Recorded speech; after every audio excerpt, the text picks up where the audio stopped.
नाज़रीन, मेरा नाम गुलाम मुर्तज़ा, आपको खुशामदीद कहते हैं आज के प्रोग्राम न्यूज़ प्लस में। और आज का प्रोग्राम हम आगाज़ कर रहे हैं कोरोना वायरस के जो असरात हैं उसके नतीजे में हैरानकुन हद तक और इंतहाई तकलीफ़ और बोझल दिल के साथ आपको बता रहे हैं कि ये तादाद अब 2,20,239 तक पहुँच चुकी है और जो डेथ रोल है वो भी काफ़ी बढ़ चुका है। 4,504 अफराद इंतकाल कर चुके। सिर्फ आज की बात करें तो अब तक 4,142 केसेस रिपोर्ट हुए हैं। टेस्ट की तादाद कम होने के बावजूद भी और 58 अमवात का इजाफा हुआ है, जबकि 3,892 अफराद आज के दिन में सेहतयाबी हुए। सिंध में 2,430 नए केसेस आए हैं, 31 अमवात हुई हैं। पंजाब में 1,478 नए केसेस आए हैं, 22 अफराद लुक़मा अजल बन गए हैं। 170 अफराद इस्लामाबाद में नए केसेस रिपोर्ट हुए हैं और एक फ़र्द वहाँ इंतकाल कर गया है। गिलगित बल्तिस्तान में 22 नए मरीज़ आए हैं, 2 अमवात वहाँ पर हुई हैं। आज़ाद कश्मीर में 42 नए केसेस आए हैं, 2 अमवात का इजाफा हुआ है और 24 घंटों में 3,892 अफराद सेहतयाब हुए हैं और अब सेहतयाब होने वालों की तादाद 1,04,694 पहुंच चुकी है। ये सूरत हाल है मजमूई तौर पर। तो आज हम जो बात करने वाले हैं वो दरअसल बात करने वाले हैं कि पाकिस्तान में कोरोना वायरस कब तक रहेगा। इस सवाल का जवाब एक वैक्सीन से जुड़ा हुआ है। जब तक मुस्तनद वैक्सीन नहीं आ जाती तब तक पाकिस्तान में ये वबा कायम रहेगी, इसका मुस्तनद जवाब यही मिलता है। तो फिर वैक्सीन जो बन रही है, जो अद्वियात बन रही हैं और ख़ास तौर पर अद्वियात बहुत सारी मार्केट में आई हैं। अमेरिका ने भी 3 महीने की एक पूरी खेप ख़रीद ली है, जो कि बड़ी असरअंदाज होती है, जिसकी मैं तस्वीर आपको दिखा रहा हूँ। लेकिन वैक्सीन जिसमें ऑक्सफोर्ड यूनिवर्सिटी की जो वैक्सीन है उसकी खातिर खा कामयाबियाँ सामने आई हैं। तो आइए ज़रा इसके ऊपर डिटेल में बात करते हैं। प्रोफेसर डॉक्टर अहमद बिलाल अहमद मेरे साथ मौजूद हैं, उनसे बात करते हैं और उनसे राय लेते हैं, क्योंकि वो हमेशा हमारे साथ राब्ते में रहते हैं और हमें इन बारे में हमारी रहनुमाई करते हैं। प्रोफेसर बहुत बहुत शुक्रिया सर आपके वक्त का। सर, इससे पहले कि मैं कोरोना वायरस की वैक्सीन के बारे में बात करूं, पहले तो मुझे सर ये समझा दीजिएगा कि पहले होते थे तकरीबन 30,000 के करीब टेस्ट रोज़ाना की बुनियाद पर, अब हो गए हैं तकरीबन 20 से 21,000, लेकिन तादाद फिर भी ज़्यादा है, तादाद फिर भी उतनी की उतनी ही हो गई है और अमवात में भी इजाफा हुआ है। लेकिन कल और परसों से हम देख रहे हैं अमवात में कमी हो गई है कुछ। इसके तनाजुर में स्टैट्स क्या बताती हैं, इसको क्या समझा जाए? Thank you Murtaza sir. देखें, लास्ट उसमें भी प्रोग्राम में भी हमने ये डिस्कस किया था, जितना नंबर तो कम हो गया है, जो हमें नज़र आ रहा है वो 4,000 आपने जैसे आज की फिगर बताई, पिछले कुछ दिनों में इससे भी कम रही है जी। लेकिन टेस्ट का फिगर भी कम हो गया हुआ है, टेस्ट भी हम कम कर रहे हैं। सही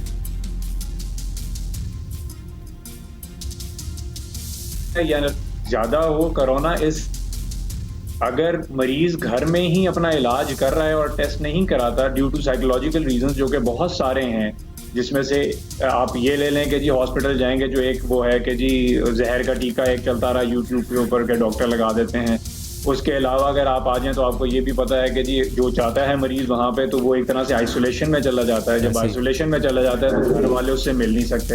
ये एक बहुत बड़ा साइकोलॉजिकल फैक्टर है कि आप अपने मरीज को, अपने चाहने वालों को जो अस्पताल में दाखिल हो, एडमिट हो, उनको जाके देख भी ना सकें। बात करना तो दूर की बात है, आप उनको देख भी नहीं सकते वो किस हाल में है, ऑक्सीजन लगी है नहीं लगी, सही है कि नहीं है। इसी तरह जो घर वाले हैं, जो कांटेक्ट में होते हैं उस मरीज के साथ, वो घर में आइसोलेशन में होते हैं। वो एक टेंशन जो हॉस्पिटल में मरीज है उसकी है, और ऊपर से जो घर में बैठे हुए हैं उनकी अलग एक स्ट्रेस चल रहा होता है। तो ये इतने सारे साइकोलॉजिकल फैक्टर्स हैं। फिर वो जो तदफीन वाले हैं और जनाजे वाले जो सारे इसके साथ जुड़े हुए हैं चीज़ें, वो अलग साइकोलॉजिकल फैक्टर्स हैं। तो बहुत सारे मरीज ऐसे हैं जो इस टाइम पे सिम्टम्स होने के बावजूद वो घर से निकल के टेस्ट नहीं कराते, they prefer to stay at home. अब इसकी वजह से आपको हो सकता है कि नंबर कभी कम नजर आएगा। जी नंबर तो कम हो गया है, 2000 और 3,000 के दरमियान में भी गया है, पिछले दिनों नंबर काफी कम हुआ था। ये आपको हो सकता है नजर आए, लेकिन कोरोना वायरस यहीं पे मौजूद है। उसका आप अगर ये सोच रहे हैं कि जी हमने कोई, क्योंकि देखें 2 या 3 रीजंस हैं जिससे कोरोना खत्म हो सकता है। Number 1 is herd immunity. Herd immunity उस टाइम पे आएगी जब आपकी 60% आबादी जो है वो इससे इन्फेक्ट हो जाएगी। इन्फेक्ट होने के बाद इम्यूनाइज हो जाएगी। 60% आबादी का मतलब है 24 करोड़ को लें तो मेरा ख्याल है 14 करोड़ बनेगी। 14 करोड़, ठीक है। आपका मेरे दुनिया में अभी तक जो फिगर है वो टोटल मिला लें तो 1 करोड़ नहीं है। अगर है तो शायद अभी अभी क्रॉस हुआ हो पूरी दुनिया का। ठीक है, ठीक। तो हमें यहाँ से पाकिस्तान में 14 करोड़ चाहिए इन्फेक्ट हुआ हुआ 60% आबादी के हिसाब से, जो कि इन्फेक्ट होने के बाद ठीक हो जाए, इम्यूनाइज हो जाए। तो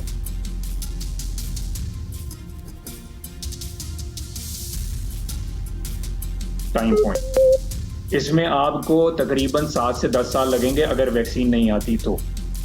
उसके बाद आपके पास दूसरी चीज आ जाती है, हर्ड इम्यूनिटी नहीं है, वैक्सीन आपके पास अभी नहीं है, तो दूसरी चीज जिससे नंबर कंट्रोल हो सकते हैं दैट इज कि आपकी इतनी अच्छी और एग्रेसिव टाइमली अप्रोच थी इसको क्रब करने के लिए, इस वैक्सीन, इस जो आपकी है इन्फेक्शन, आपने उसको इतने अच्छे तरीके से कंटेन किया एग्रेसिवली उसको किया, लॉकडाउन किए, बिल्कुल जैसे जिन मुल्कों ने कंट्रोल किया उन्होंने लॉकडाउन से किया है।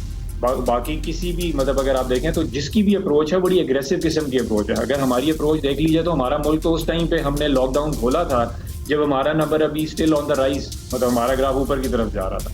ईद पे सबने शॉपिंग की, सारा कुछ किया, अभी भी मुल्क खुला हुआ है। तो आपकी कोई भी जो पॉलिसी है जिसको आप लेंगे, जिसको आप ये कह सकते हैं कि जी अग्रेसिव और टाइमली पॉलिसी थी, अदर देन के जो शुरू में हमने जो पहला जो लॉकडाउन किया था उसको आप कह सकते हैं कि टाइमली लॉकडाउन था। अगर उसको कंटिन्यू किया जाता तो डेथ का टोल और भी कम हो सकता था और नंबर ऑफ इन्फेक्शन जो हमारा चल रही है और भी कम हो सकता था। अच्छा सर, जो जिसको छोटी ईद कहा जाता है उसमें शायद हमारे पास मार्जिन था कि हम उसको कंट्रोल कर लेते, क्योंकि हर शख्स के पास कपड़े हैं, जाहिर है अगले दिन ईद थी, ईद को सेलिब्रेट कर लिया जाता और उसके बाद दिन गुजर जाता और चीज़ें।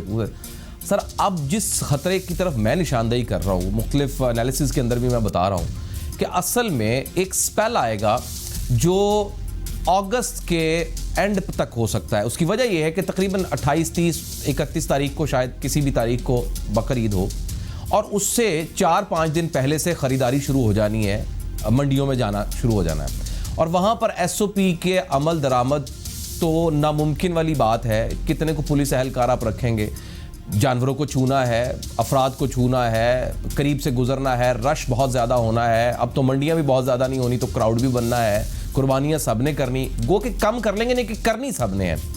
उसी तरह का एक क्राउड जो पहले शायद छोटी ईद पर ना हो सका, उससे ज़्यादा वर्स्ट क्राउड अब हो सकता है। और फिर जब कसाईयों ने घर आना है, फिर उसके बाद गोश्त बांटना है, लोगों से मिलना मिलाप करना है, तो शायद अब जो स्पेल आएगा अगस्त के एंड दरमियान में वो शायद इससे भी बड़ा स्पेल हो। क्या आप इस बात को सेकंड करते हैं as expert of this disease? देखें मुर्तज़ा, बिल्कुल आप सही कह रहे हैं और ये SOPs जितनी अभी तक हमने बहुत सारी SOPs देखी हैं ड्यूरिंग द ये जो टाइम ड्यूरेशन है स्टार्टिंग फ्रॉम February 26 जब हमारा पहला केस आया टिल टू डेट, बहुत सारी SOPs आई हैं और उस SOPs के बावजूद चूंकि उनकी प्रॉपर इम्प्लीमेंटेशन नहीं है पाकिस्तान में। अगर आप देखें, हमें थोड़ा सा रियलिस्टिक होने की ज़रूरत है। पाकिस्तान में SOPs जो बनाई जाती हैं, जो गवर्नमेंट के लेवल पे बनती हैं, जो सूबाई गवर्नमेंट्स के लेवल पे बनती हैं, उनको अगर उनकी इम्प्लीमेंटेशन देखें तो नहीं है। लोग सड़कों पे बाहर फिर रहे हैं। आपने कह तो दिया मास्क पहने, आपको अभी भी लोग मिल जाएंगे जो बगैर मास्क के बाहर फिर भी रहे होंगे और इकट्ठे बैठे हुए भी होंगे। तो जब इम्प्लीमेंटेशन नहीं है SOPs की, तो आप जितनी मर्जी SOPs बना लें ये बकर ईद के लिए, डेफिनेटली लोग जाएंगे, जानवर भी खरीदेंगे, मंडियां भी लगेंगी, SOPs जो है वहाँ फॉलो नहीं होंगी। आप कितना मतलब आप अगर मंडी के अंदर कभी आप जाएं तो आप देख लें, मंडी एक छोटी सी जगह नहीं है, एक बहुत बड़ी जगह है। आपको एक बहुत बड़ी नफरी चाहिए वहाँ पे। अगर SOPs को इम्प्लीमेंट करवाना है तो आपको पुलिस की एक नफरी चाहिए जो वहाँ कंट्रोल करे। आवाम जो है उस जब उनको पता होगा कि जी यहाँ पे हमें फाइन भी हो सकता है, पुलिस भी खड़ी भी, हमें चेक भी कर रहे हैं, मास्क भी चेक हो रहे हैं, सैनिटाइजेशन का भी ख्याल रखा जा रहा है, तो शायद उसको वो फॉलो करना शुरू कर दें। वरना हमारी तो क्या ये मुमकिन लगता है आपको कि पाकिस्तान जैसे शहर में ऐसा होगा? बहुत मुश्किल है। उसकी वजह मैंने आपको बता दी है कि SOPs को इम्प्लीमेंट करवाना अभी तक तो हम नहीं करवा पाए।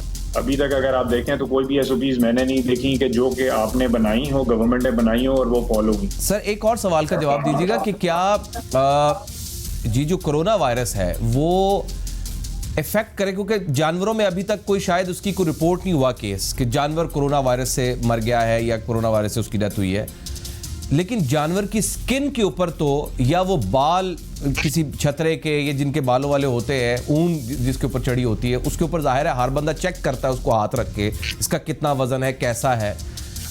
वो घर में आना है और घर में ना भी आया तो जाहिर है लोगों ने अपने घरों में बांधना है, बाहर तो नहीं बांध सकते उसको। ये जो चेन बनेगी ये कितनी खतरनाक हो सकती है अगर हम एसओपी पर अमल दरामद करवा भी लें और मास्क पहनवा लें, ग्लव्स पहनवा लें, लेकिन अल्टीमेट उस छतरे ने या बकरे ने या गाय ने या भैंस ने उसने घर आना है, और तो ये चेन कितनी खतरनाक हो सकती है?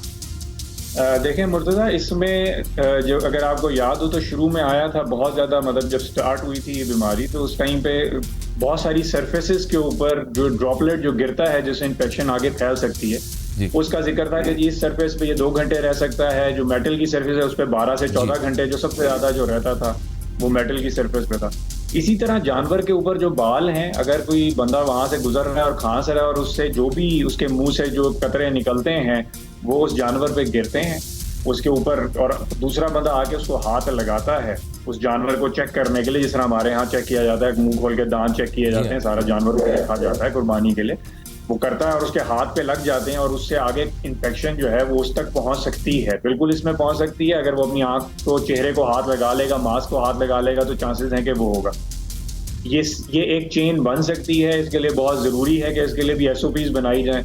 जानवरों में से जहाँ तक मुझे थोड़ा बहुत है पुराना, उसमें बिल्लियों में शायद साउथ कोरिया में या हांगकांग में जी बिल्लियों में कहा गया था कि जी शायद ये सरवाइव करता है लेकिन इन्फेक्ट नहीं करता, मतलब उसमें सिम्टम्स नहीं होते, उसमें वो कैरियर बन सकती हैं। लेकिन इसके अलावा वो कोई आगे उसके ऊपर को बहुत ज्यादा नहीं आता, मतलब 1 या 2 स्टडीज थी, इसके अलावा नहीं। सही। तो मैं इनके मुतालिक आपको कोई बता नहीं सकता कुर्बानी के जानवरों पे, लेकिन डेफिनेटली वो जो सरफेस है उसके ऊपर ड्रॉप, ये जिन पॉइंट्स का डॉक्टर साहब हमने जिक्र किया है ये बड़े इंपॉर्टेंट पॉइंट्स हैं एसओपी बनाने के लिए।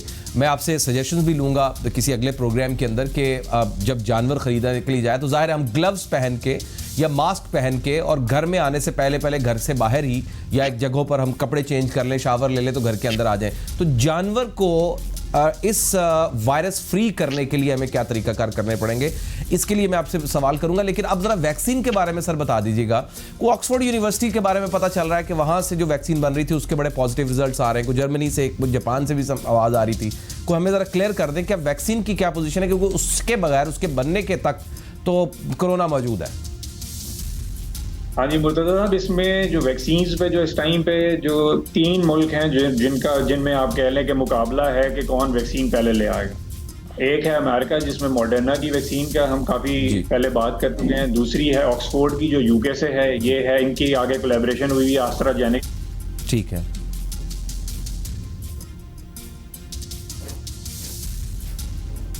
टाइम पे दुनिया में ये तीनों चल रही हैं जो कि ह्यूमन ट्रायल्स पे जा रही हैं। जो मॉडर्ना उसका पहला डॉक्टर साहब मॉडर्ना आपने बताया, ऑक्सफोर्ड का बताया, तीसरे में शायद सिग्नल ड्रॉप हुए, तीसरी किसकी बताई आपने? चाइनीज वैक्सीन, चाइना से। ठीक है। तो अब इसमें रिजल्ट्स क्या आ रहे हैं?